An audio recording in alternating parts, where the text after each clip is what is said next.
Introducing Chris Stegall, host, Talk Radio 1210 WPHT, and the manager of the Taney Dragons, Alex Rice.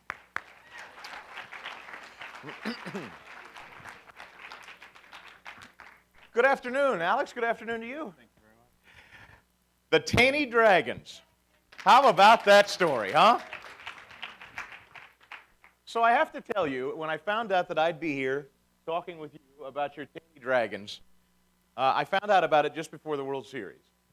And I happened to be able to catch a couple of games at the World Series, and I'm sitting there in the stadium, game 2, I believe it was, of the World Series, and up pops on the Jumbotron in the stadium of the World Series, you know who, right? Monet. Yes. She's doing a commercial for Chevrolet. And I thought to myself, what must Alex think of that? When you started the season, could you have imagined Teen Vogue? She was on the cover this week, I heard. Yeah, she was. It's surreal. Everything about our summer has genuinely been surreal. I'll tell you an interesting story about Monet and where in relative to where she is now. I don't think I've told too many people, but a year or two ago, I was sitting in the office over at Marion Anderson Rec Center with my friend Steve Bandura, as I had so many nights as we were planning, organizing our baseball season, working out schedules, what the summer schedule is going to be. And I'd just taken out a charter for Little League. Taney, our baseball association, had been around for 20 plus years, but I had just taken out a charter to join Little League. And Little League has somewhat become synonymous. It's like Xerox. People just think little kids playing baseball is Little League, but it's actually a incorporated brand. You have to join, take out a charter, paperwork, full 9 yards. And but my son, we'd been going up to Williamsport for 4 or 5 years, and he and his best friend Jared, pictured up right up here, is they'd wanted to participate in the Little League World Series and go to Williamsport, that dream of going to Williamsport. So I took out the charter, and I told Steve, who runs a great baseball program out of Marion Anderson Rec Center, and actually my son also plays on his team as well. And I told him, we'd taken out the charter, and we're looking at the summer schedule and, which kids would be able to play, do what tournaments, go to Cooperstown and so forth. And I said to him, can you imagine Monet Davis, or Monet, or Mo, as we call her, an inner city African-American girl on the mound at Lomity Stadium? And you have to understand, Lomity is sacred, hollow ground in youth baseball. I mean, when you get to Williamsport, Lomity that's the mountaintop. Yeah. And I asked him, can you imagine that? We kind of laughed and just kind of sat there and we for 10 or 15 seconds imagined. And that kind of sealed it. We were going to make sure we did everything we possibly could to get these kids and the other ones that aren't up there, to try and make Williamsport. Now, as much as we imagined whatever year or two ago, can you imagine that? This has far surpassed, what we were imagining, that night. I wish if I had a video clip of anything in the past year, it could be that night when we were talking about putting the team together to try and go to Williamsport. And if Mr. Shyamalan ever makes a movie of Monet or whatever, it'd be better than Spikes. I picture that would be the opening scene right there. Can you imagine? But You have been, for the last 20 years, a resident of the city proper. You've been in Philadelphia. You've raised your son and now your young daughter in the city. And you decided quite a while ago to get involved in coaching, managing Little League. And then it was just the last 3 years, you said, that you started to do the travel Little League, or was That's it right. more? Yeah. And that, now, people may not know about Alex. He's an architect by trade. So traveling at this level, when you start to talk about the competition and all the travel that we started to engage with, I mean, we didn't see all of it leading up to that point. Talk about the amount of commitment you had to put in as just a private citizen and a dad and a Philadelphian working every day to get us to the point that we're talking about you today here on stage? I appreciate that. It's, I took over the team when they were 10 years old, and it was a lot trying to get them ready. It was lots of practicing and so forth. And each year it really escalated, and my wife can vouch for this. She was terrific. Trust me. She'd have to be, I think. She yeah. was, I'm glad the summer turned out the way it did, because, you know, the time, if we had just fallen on our face out of the blocks, not sure how well that would have gone. But when we finished our 11-year-old season, came back, I had a meeting with the families, kind of in August, told them we were going to get started last year, right after Labor Day, beginning of September. And we went our separate ways in August and got started in September, right after Labor Day. And the team was practicing twice a week. The other kids were doing a full fall baseball schedule. Kids were going to personal instructors. I mean, they were all, and that's one of the reasons we made it. I mean, these kids are devoted baseball kids. They love baseball, and they don't mind practicing every night. And I assume their families have to be as well. They have to have a family, at least a parent, if not two, that are equally supportive, or no? They love their children. I don't know if they're how devoted to baseball. They enjoyed the summer. And no, the families were great. I talked to them, like I said, back in August, and I told them my expectation. I said, this is the last year of youth baseball. After 12 years old, all the kids have to go up to the big field, the 60-90 field, the same size field that the Phillies play on. And it's the end of youth baseball, and it's very different. And so this is especially the 12-year-old season for kids playing baseball is, that's the year. That's their magic year. And they knew we had a very good team. We'd done very well the previous summers. We're actually getting some more kids on the team. Like Carter Davis, who had been playing up, was going to come back down and play age appropriate with us, and things were just looking good for the team. And I told them that it was going to be, we're all in to try and make it to Williamsport. That was the goal. And we had a countdown for the World Series, 320 days and so forth. And they were great. They bought in, sort of. They thought I was crazy, but... You set a vision, though. I mean, as a dad and as a coach for these kids, you said, sky's the limit. That was the dream. We had a goal. We had a much more modest goal, which was winning District 19, which is the southeastern Pennsylvania district. It's incredibly competitive. It's all the surrounding suburbs around Philadelphia, and that was the goal, was to win District 19. The dream was to get to Williamsport.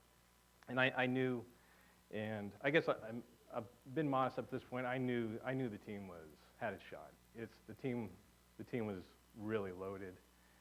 But a lot of things have to go right to make it happen. I remember that probably that same night, Steve said, this team can do some damage, and I said, yes, it can. But there's a bigger purpose, I think, to the whole, to the team. Getting to Williamsport, that was the dream, but a lot had to go right, and you had to have the right group of kids to get there. Honestly, I mean, when we got there, we were, I think, 21-2 over the past 2 months. We started in June. Wow. And by the time you all saw us in mid-August, we've been, we had to win 4, really tough double elimination tournaments, and it started back in June 28th. In the Philadelphia area, the city proper, how many teams are there like the Taney Dragons? I mean, and I don't mean in quality, I just mean in how many teams like them are there in age? Are there many, or is it scant? It's kind of the neat thing about Philadelphia, and one of the limitations about Philadelphia is in the suburbs it's very cut and dry.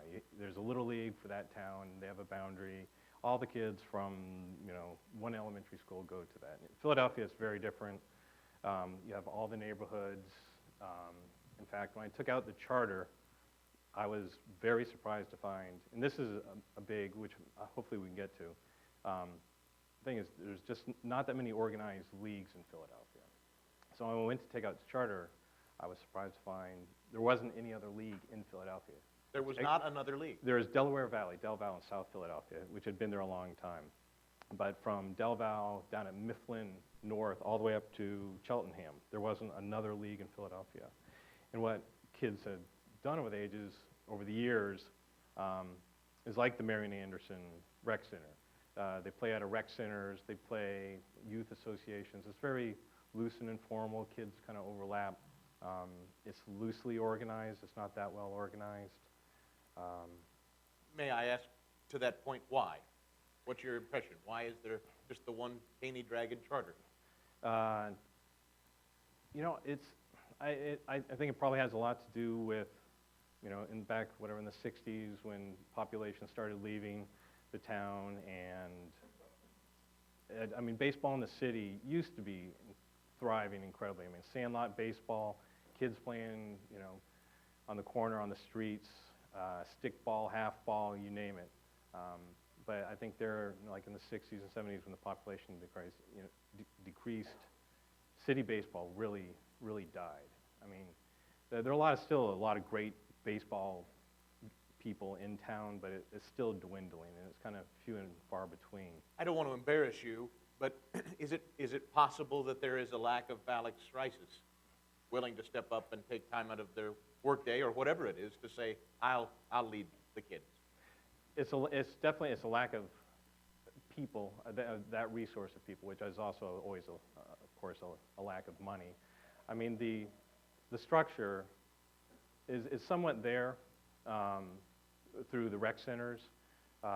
If the example of Marian Anderson could be replicated, you know, over and over, you know, a couple dozen times in the different rec centers all over Philadelphia. We were the first team to win the state of Pennsylvania in Little League, Philadelphia. Wow. And that, I mean, you think of the rich history, and there are a number of Philadelphians in Cooperstown. You know, I was really shocked that we were the first team out of Philadelphia to get to Williamsport. And in my opinion, you know, we took my estimation, a very small sampling of the kids, of the talent in Philadelphia.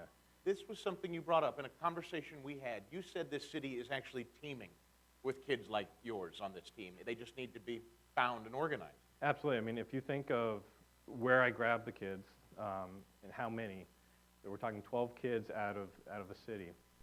I mean, Philadelphia is just an untapped, I think any urban center is an untapped resource. I mean, in my mind, there's no reason Philadelphia shouldn't win the state of Pennsylvania. New York City, a team out of New York City shouldn't win New York, and like the Chicago kids this year shouldn't win the state of Illinois every year. It's just that it's the city and the structure. As we were talking Friday in the previous, talking about, you know, interweaving and so forth and so on, you know, the resources are there, the kids are there, the interest is there. I know it's there. You know, there's the knock or the stereotype is kids, you know, inner city kids want to play basketball, football, they don't want to play baseball. And the resources, I just don't think, you know, the leagues out of the rec centers they're just no longer there. There's no funding, they don't have training and development. I mean, I guarantee you if I took my kids, the team, to any elementary school in Philadelphia, gave a little presentation, had Monet throw a couple pitches, had my son Jack field a few balls, had Zion Spearman hit a few balls, and then said, who wants to play baseball this spring? I guarantee you I would get almost the entire auditorium, girls included. Is that, Alex, what made the Taney Dragons so special and nationally renowned? I mean, yes, exceptional team and exceptional play, but is it the demographics, and is it the fact that they come from Center City, Philadelphia? Is that what, in other words, would they have gotten the kind of press if they'd played the same and came from Bucks County? I don't think so. I think that was part of the appeal for sure of the team was the cross section of kids. It was 5 African Americans, 4 biracial kids, and 3 Caucasian kids. And you know, it was a perfect cross section of, you know, the kids that my son goes to school with, that he hangs out with after school. And I think that is what I found out when we got back to Philadelphia was so, appealing to, or one of the reasons it was so appealing to, I think, beyond the baseball families in Philadelphia. These kids always seemed, and I don't know whether it's parenting, I presume you have a lot to do with it, at no point, and I think you'd all share this, did it ever seem like any of these kids had an ego or were overly boastful or prideful? They seemed very united, they seemed very humble, they seemed very self-aware, and to achieve that at that young age, where does that come from, or is that just the character of these kids? That was the kids. It was a special group of kids. And obviously it's the parents and the mentors that they had come in contact with, over the years. I mean, some of them were freakishly mature. I was really taken aback. And each year, the steps forward that they made from when I took over the team when they were 10 to 11 and then to 12 was just astounding. And it's really the reason we got to Williamsport was their maturity, their poise, their ability, and we stressed this for a long time, their ability just to stay kind of even-keeled, never get too high, never get too low. The first time that they ever dogpiled, I don't know if you know what dogpiling is. Sure. Was when we won the state tournament up in Skipback. That was the first time in the 3 years that we've been together that, I won't say that I led them, but that they actually ran out and dogpiled on the field. Were they aware of us back here in the city and really, I suppose, all across the region? Watching them at home, did the pressure ever mount? They see, adults, professionals talk about the pressure of a big game, and as they get closer and closer to the ultimate goal, were they aware that they had a city just bubbling with excitement for them because, frankly, they're the only winning team we've had lately? They were, to some extent. I mean, none of us were really that aware. We knew there was some excitement. We'd heard some things, Facebook and some postings and talking with the other parents, and even with the mayor, people telling us, they're really excited back home. And I'm saying, yeah, I'm sure they are really excited back home. And they're like, no, really, they're really excited back home. You have no idea. And I really did have no idea. And they had an inclination, but they were focused. They had wanted to get to Williamsport, and the media interviews during the day were a novelty. It got to the point where they started to say, all right, they wanted to do more. It's like, how many did you do today? 2. How many did you do? 3. And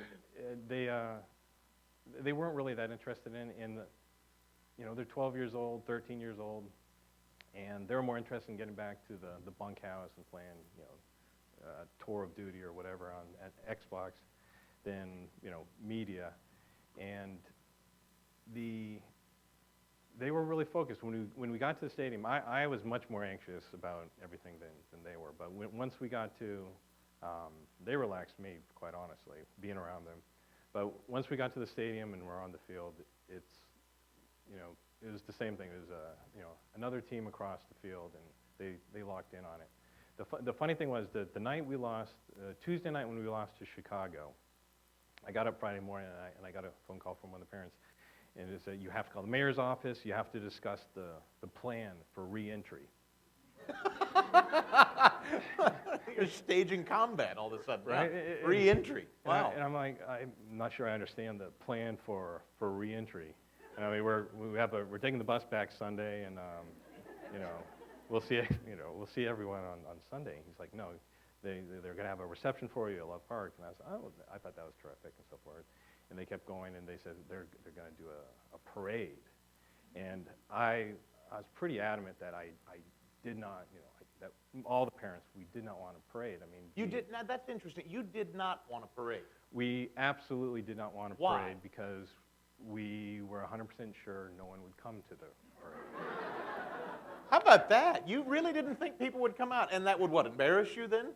Not embarrass me, but it would be upsetting to the kids to go to a parade and there's no one there, Were they do you think they thought that would be possible, or were they aware at this point that the city's excited about them?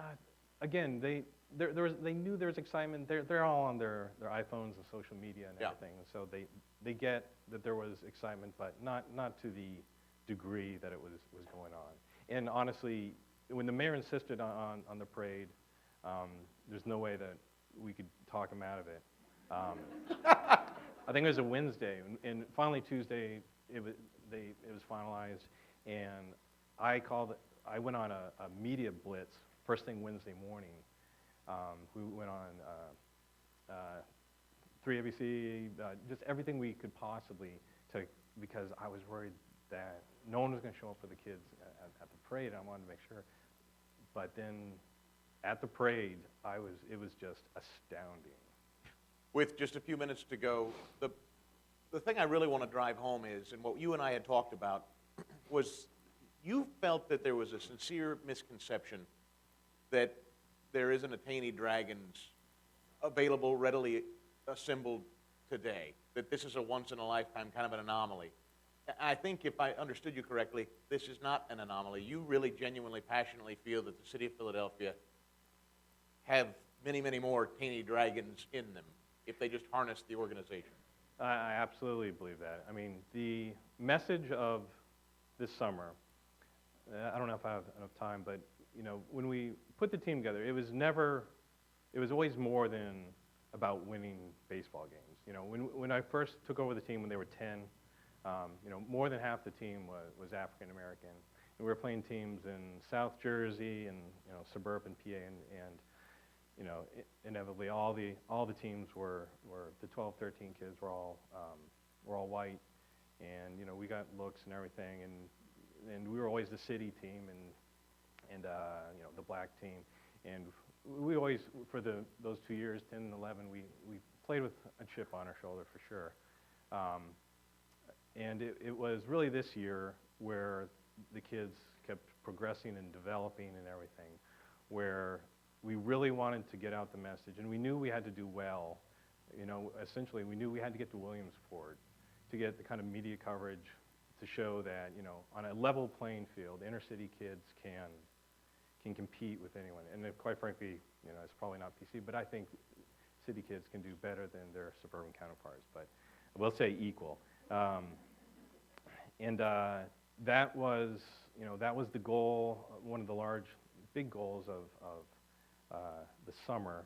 And it was funny, I was, with my excitement of being here with M. Night Shyamalan coming up next, I read his book, Get Schooled, the past few weeks, and the mission statement for his organization is almost identical to what the message that we were hoping to get out this year with the team, in that, if you remove the barriers that are in place and the biases and the prejudices, get a level playing field for, inner city kids, that they can thrive, they can do anything. And honestly, if the legacy of the team, I mean, this is probably a bigger, to some extent, a bigger reach than trying to get to Williamsport, but if the legacy of the team would be to kind of reverse the trend of decline of baseball in inner city in Philadelphia, and to work, I mean, the possibility is there, and it'd be easier than reforming education, because the bureaucracy that's in place, which is the Philadelphia Parks and Recreation Center, they're all for trying to develop and organize baseball in the city. And it just takes, like we were just saying, the resources are there, the structure's not there. But I know you're modest, but it takes someone who's willing to leave the confines of the professional day and devote the kind of time with the kids. It you've absolutely done does. It does. And then they need, I won't say, another 24 of me. They need another 24 of Steve Binder out of Anderson. That's the kind of, to find those people, and it's not just people with baseball skills and ability to instruct, but but it's more, honestly, with the program he runs, it's about character development. And anything they do, he has these kids in his program learning baseball and soccer and everything else, but it's after school, it's character development. And I mean, if that could be replicated, and he's working on it desperately through MLB, Major League Baseball, to try and get that replicated. And there's a new facility coming here called the Urban Youth Academy, sponsored by MLB, which focuses on just that. But yeah, that would be, you know, my next hope goal is to get a structure in place to revive baseball, and it would do so much more than just baseball. Well, Alex, I can tell you that it was tremendous fun to watch, and I say it sort of jokingly, but it's true, that there seems lately so little to root for that when you guys came along, it was terribly exciting and inspiring at the same time, and it really, the whole theme of this interview was how this team of kids brought the city together and gave us something to glom onto and root for, and you certainly did that at the helm. Thanks for the time. You're a really inspiring figure in Philadelphia. Alex Rice, everybody. Thank you.